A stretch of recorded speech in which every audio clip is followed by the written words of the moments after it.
Hello, friends. Today I bring to you my great friend Eric. Eric is a professional podcaster. And the first time I recorded something with him, and after I got the results, I was like just amazed because the quality, the way podcasting has to be done, somebody needs to learn from him.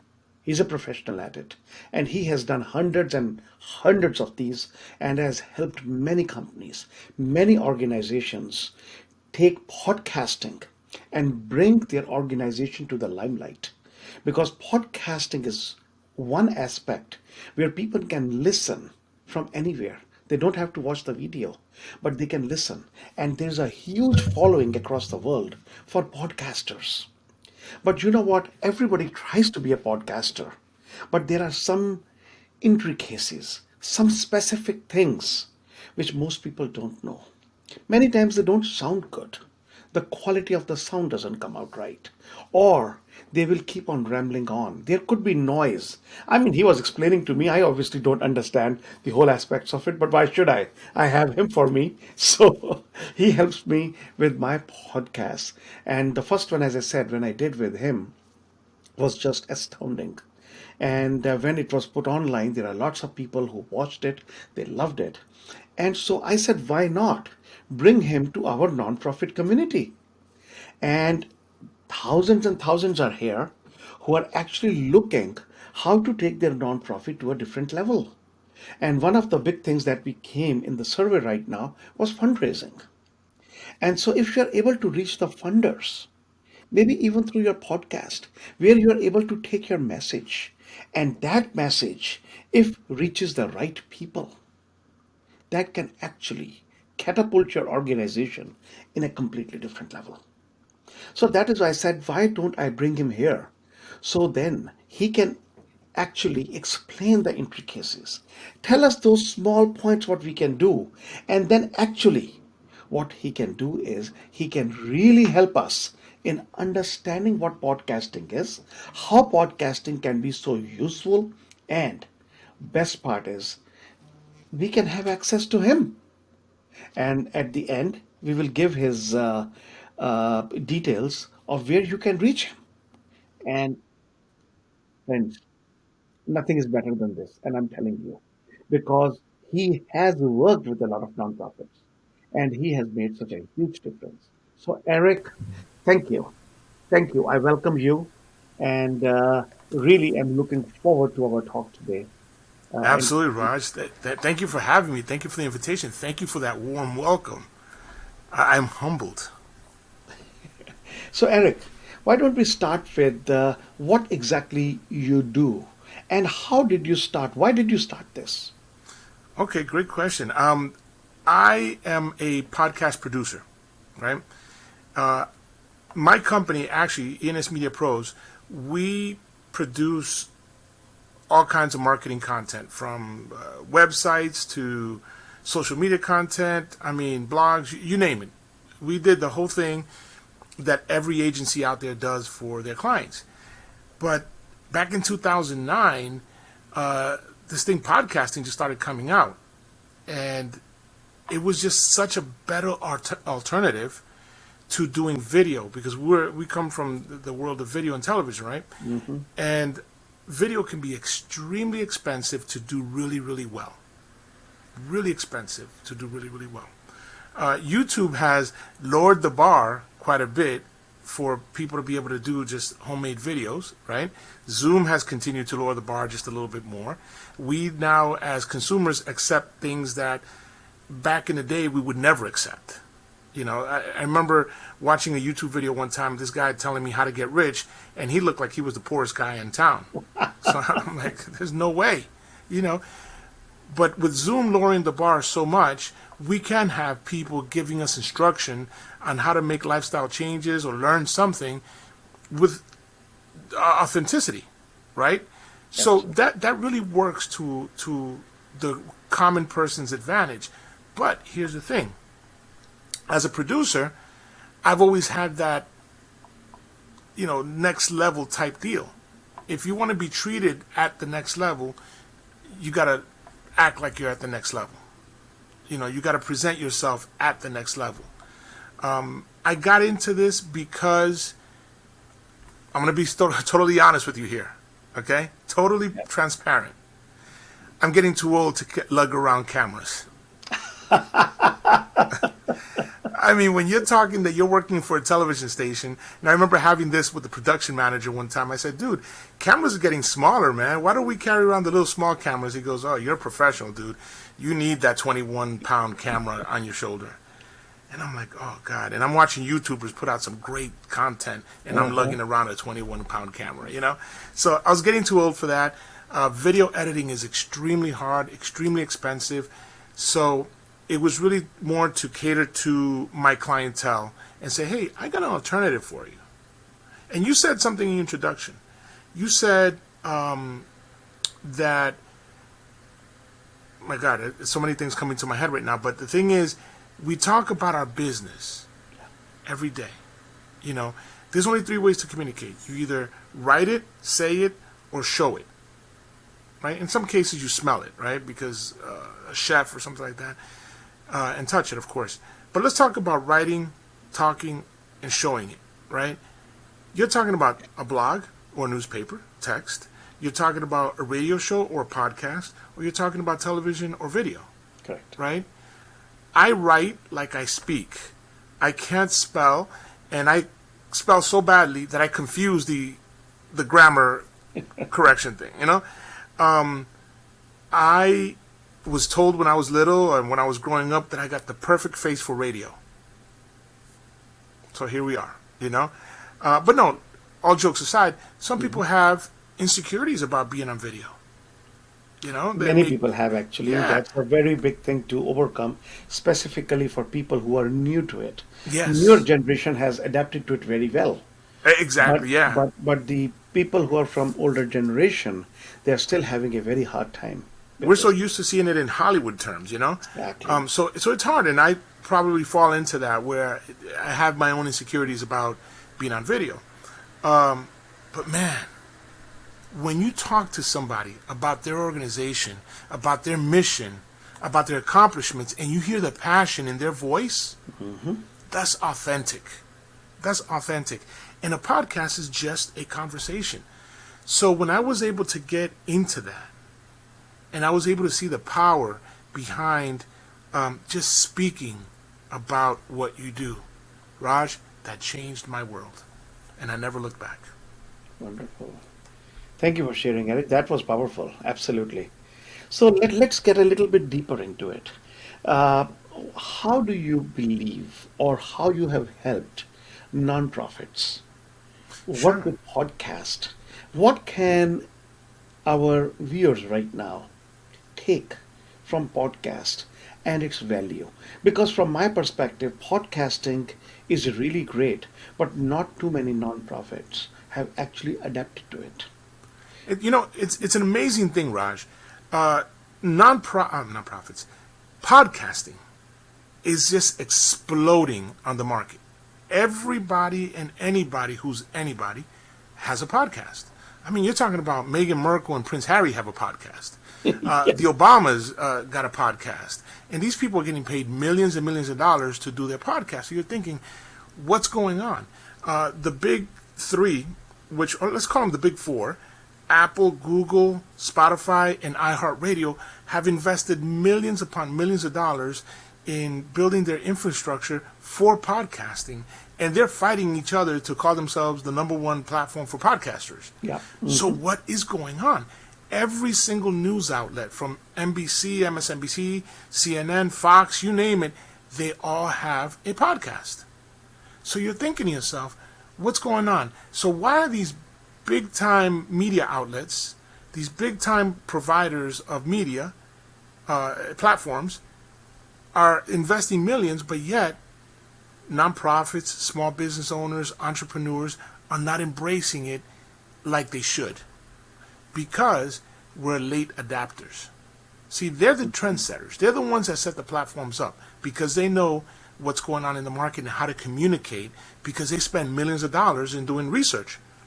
Correct. See, you did something where you put out a survey to find out, hey, is this an interesting topic? right? Most people don't do that. Most organizations, most small business owners, entrepreneurs, they don't take the time to put a survey out.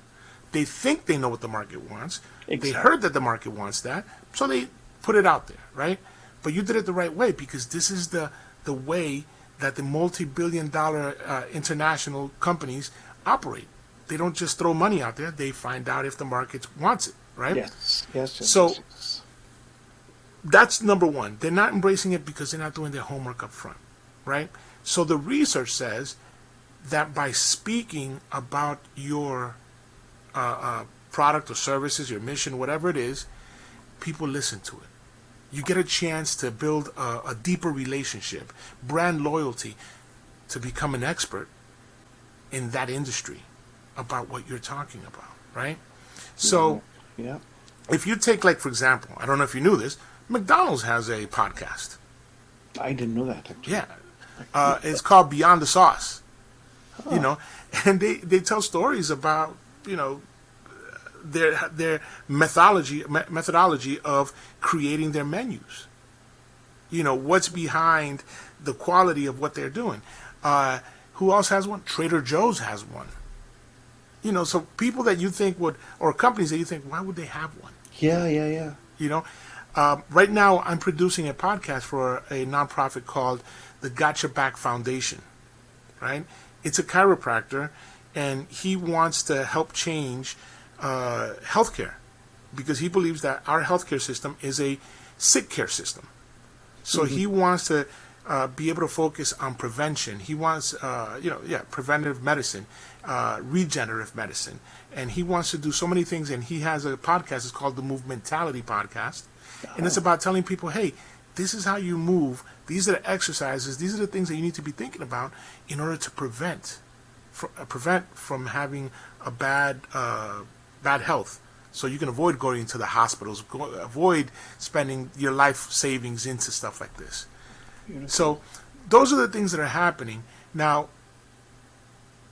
what I would tell you is the biggest benefit to having a podcast. One, of course, is the cost. So much cheaper than doing video. I'm not saying don't do video, but I'm saying you can put out more content in podcast or in podcasting than you can in producing video. More Absolutely. content, like you Agreed. said earlier. Yeah, like you said earlier, people are listening in their cars, right? They're listening on their smart devices. They're listening. It doesn't require a person's undivided attention, Exactly. right? So they don't have to stop everything they're doing just to listen to the podcast. And that's why we can listen more. So the cost is a lot less. But you want to know what the biggest benefit is? Especially when we talk about fundraising? It's three-dimensional, right? A person, when you're talking about that, I want you to be my sponsor, and you approach somebody to be your sponsor for your organization, and you tell them, hey, we're going to talk about the benefits of your company. We're going to talk about how you guys are changing the world, how you guys are supporting us to go out there and make a difference in the world. It's way different than just putting somebody's logo on a flyer, Yes. which is what we're offering right now, right? Most nonprofits say, hey, become my sponsor. We'll Yes. we'll say your name at every event, which is probably not recorded, so that's a one-time thing, right? As soon as you finish saying, hey, we're sponsored by, person already forgot who you said, right? Because they're there for an event. Putting a logo of your sponsor doesn't mean anything. Doesn't talk to the quality of what that company's bringing. Take local banks, for example. XYZ local bank. You know, I don't know. I just make up a name. You know, Gaithersburg Bank, which doesn't exist. But Gaithersburg Bank having their logo on your flyer doesn't mean anything about the service they bring, about the community feeling that, you know, Right. their investment into the community. It doesn't say anything. In 2021, we have to stop putting that as the primary reason to sponsor us. You know, we got to be able to say to our sponsors, we're going to talk about you. We're going to bring value. See, And value, exactly. Value. Value yeah, is imperative. I have been seeing that being in nonprofit for over 30 years, we were rejected by a lot of non sponsors or donors because they didn't find the value in there. yeah. I mean, everybody's competing for your dollars, right? Exactly. I lived in Florida for a while, and 15 years, and I belonged to the Main Street program and the Historical Society because I'm a big history buff. And I remember that as a board member, one of the requirements was that we try to go find we do fundraising, right? I went to several companies, a small town, Kissimmee, Florida, a really small town. That's where Disney is, just to give you an idea. We went to a local electric company. We went to, local big companies out there. And guess what one guy told me? He goes, you're like the fifth or sixth person to come today asking for money. Wow. He goes, why should I give you guys money versus giving it to these guys and giving it to these guys? I mean, all we cared about at that point was the main street, that one historical main street. It wasn't about the rest of the town. It was preserving the local historical main street. Yes. So in the question is, in my eyes, this was the greatest, nonprofit since the sliced bread, right? But how do I convince him, a for-profit company, that they should invest into us? Right. I can be a great salesperson, or I can bring value and say, you know what? Not only are we going to put your logos on every flyer that we have and every banner that we have for the next year or whatever, but you know what? In every podcast we do, we're going to mention you. We're going to talk about your company. We're going to dedicate time. Not a commercial. An endorsement. Beautiful. Very different. And that makes a huge difference. That was so valuable, Eric. Thank you. No, that was, and I think all the nonprofit executives, professionals, and people who are listening right now can absolutely understand and get value out of it because of the value that is added and how to do it. You just gave the how, which is important. So why don't we, before we end, let's talk about a few tips Sure. that people can work on to create a good podcast. Because just getting in front of a mic and speaking, that doesn't give it. But many people are doing that, right? Absolutely. So that's great. I got maybe 5 or 6 tips, and I'll go through them real quick. Number one, you want a professional podcast.